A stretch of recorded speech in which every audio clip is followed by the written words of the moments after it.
Bonjour ou bonsoir et bienvenue sur un nouvel épisode de la Pause Podcast. On se retrouve aujourd'hui pour explorer un objet qui accompagne nos rêves, nos idées et notre créativité, le taille-crayon.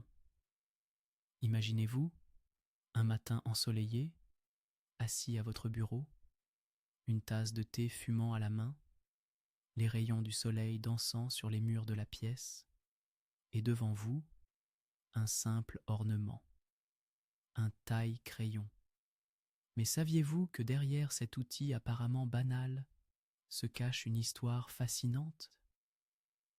Le taille-crayon tel que nous le connaissons aujourd'hui a évolué au fil des siècles. Remontons d'abord aux origines.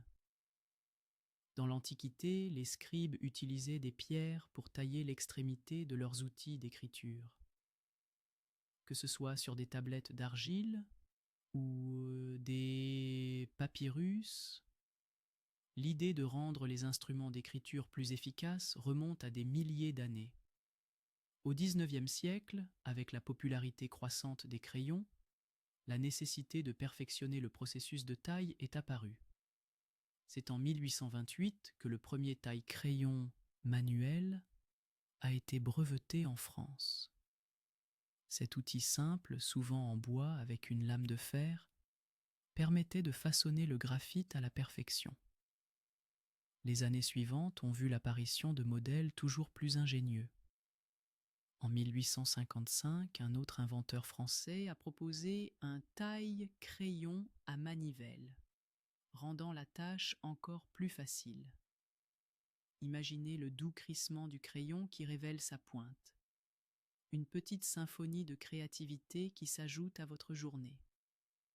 Avec l'industrialisation du XXe siècle, les taille-crayons ont pris des formes et des couleurs diverses.